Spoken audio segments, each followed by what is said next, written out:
जय माता दी। आज जानकारी लेकर आए हैं देवी साधना के ऊपर। बहुत सारे साधक और साधिकाएं अपने जीवन में रोते रहते हैं, हार से पछताते रहते हैं कि हम जीवन में कुछ नहीं कर पाए। ऐसे साधक या साधिकाएं जो अपने जीवन से पूरी तरीके से त्रस्त हो चुके हैं और आत्महत्या करने का उनका विचार होता है, उनको देवियों की साधना करना चाहिए।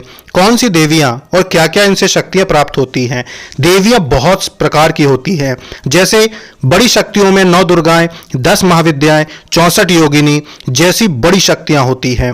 और ऐसी भी शक्तियां होती हैं जो आपकी जीवन की आवश्यकताओं को पूरा करती है, ज्ञान बुद्धि विवेक बढ़ाने में, आकर्षण सम्मोहन बढ़ाने में सहायता करती हैं, और वो शक्तियां होती हैं अप्सरा साधना। 64 योगिनी साधनाओं में से एक साधना होती है महालक्ष्मी योगिनी की साधना।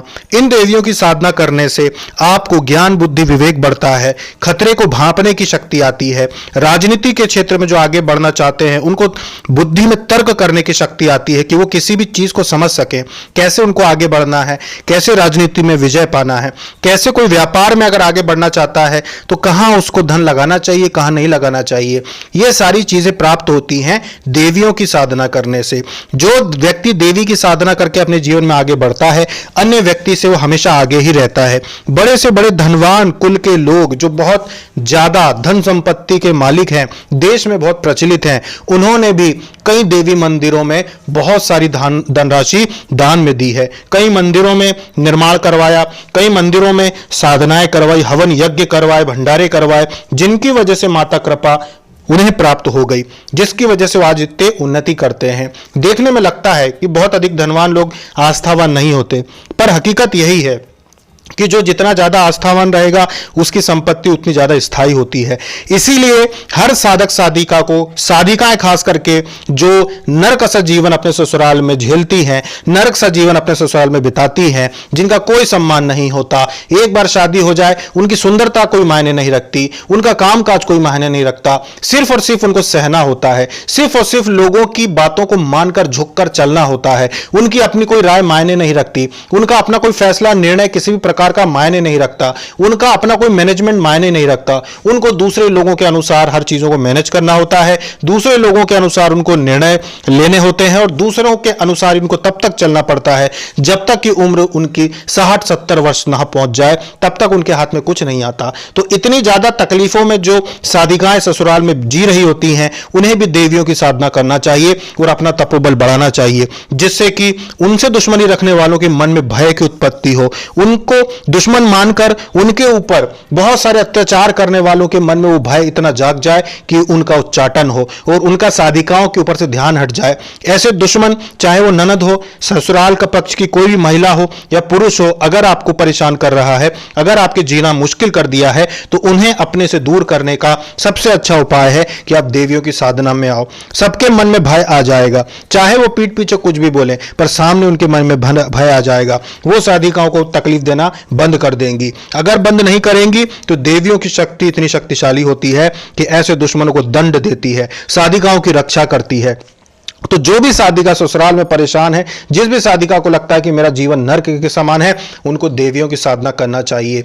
आप नवाण मंत्र साधना कर सकती हैं, आप महाकाली साधना कर सकती हैं, बगलामुखी साधना कर सकती हैं, बड़ी बड़ी सिद्धियों में से कोई भी साधना आप कर सकते हो। हम आपको किसी भी साधना को करवाने की आज्ञा दे सकते हैं, हम आपको कोई भी साधना करवा सकते हैं, चाहे वो 64 योगिनी साधना हो, चाहे माता काली की साधना हो, चाहे किसी भी शक्तिशाली उग्र देवी की साधना क्यों ना हो, हम साधना करवाने में सक्षम हैं। हम निःशुल्क साधना की जानकारी आपको व्हाट्सएप पे उपलब्ध कराते हैं। जो भी साधिका बहन रोती हो, आत्महत्या के विचार जिसके मन में आते हो, वो अपने दुख को भूल जाए, वो रोए ना, वो साधना करे। साधना के लिए व्हाट्सएप पे हम पे संपर्क करें, हम आपको विधि बताएंगे, उस विधि के अनुसार आप साधना करो। साधना करने के बाद जब आपको माता की सिद्धि की प्राप्ति होती है, वो सिद्धि सदैव आपका साथ देती है, पूरे जीवन आपका साथ देती है। भगवान श्री कृष्ण ने भी पांडवों को यह ज्ञान दिया था कि तुम कई प्रकार की साधनाओं को करो, कई प्रकार की सिद्धियों को प्राप्त करो, जिससे कि आपके जीवन में वो आपकी सहायता करें। सिद्धियां पाने से नुकसान नहीं होता बल्कि लाभ ही होता है। इष्ट भगवान तुम्हारे चाहे कोई भी हो, तुम भक्ति किसी की भी करो, पर सिद्धियां आप कई प्रकार की प्राप्त कर सकते हो। यही मनुष्य का कर्तव्य है कि कर्म करे, देवी देवताओं की साधना करके उनकी सहायता लेकर अपने जीवन में उन्नति करे और अपने जीवन को सफल बनाए। तो आज हम बात कर रहे हैं देवियों की साधना पे। कौन कौन सी साधनाएं? हम करवाते हैं। अप्सरा साधना हम करवाते हैं, माता काली की साधना, महालक्ष्मी योगिनी साधना, 64 योगिनियों में से साधना, 9 दुर्गाओं की साधना, 10 महाविद्याओं की साधना में से कोई भी साधना अगर आप करना चाहते हैं तो हम वो आपको बहुत ही आसानी से करवा सकते हैं। बड़ी बड़ी साधनाओं को सिद्ध करके लोग बड़े बड़े संत और बड़े बड़े ऋषि मुनि कहलाने लगते हैं, लोग बहुत प्रसिद्ध हो जाते हैं। अगर आप भी ऐसे संत महात्माओं को देखकर, ऐसे सिद्धिदारकों के चमत्कारों को देखकर ये सोचते हैं कि हम भी कुछ करना चाहें, हम भी कोई सिद्धि प्राप्त करें, हम भी अपने जीवन में कुछ आध्यात्मिक अनुभव प्राप्त करें, तो आप साधनाएं कर सकते हो। देवियों की इतनी सारी साधनाएं हैं, देवताओं की इतनी सारी साधनाएं हैं, सभी साधनाएं सात्विक तरीके से हम आपसे करवाते हैं। तो देवियों की साधना, देवताओं की साधना आप गृहस्थ लोगों को अपने घर में करना चाहिए, या जो ब्रह्मचारी हो जिसने घर त्याग कर दिया हो वह भी अपने इष्ट भगवान की साधना अपने आश्रम में या खेत में, खलियान में, कहीं भी एकांतवास में कर सकता है और उसको बड़ी से बड़ी सिद्धियां प्राप्त हो सकती हैं। तो आज का विषय ही यही था कि देवियों की साधना आप सभी लोग करना चाहिए, आप कर सकते हैं और इसकी विधि आप हमसे व्हाट्सएप पे ले सकते हैं। तो आज के लिए इतना ही। जय माता दी। जो भी साधना करना चाहता है व्हाट्सएप पे संपर्क करें। जय जय माता दी।